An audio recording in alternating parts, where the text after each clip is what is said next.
Today I'm going to be showing how to mount an ISO file in Windows 10.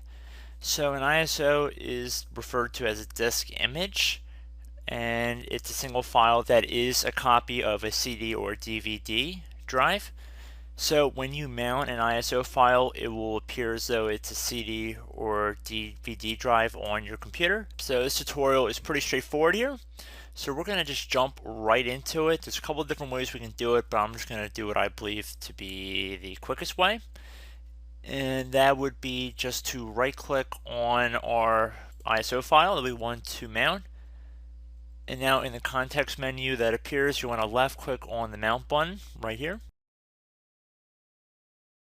So at this point, if we minimized out of there and we went underneath this PC,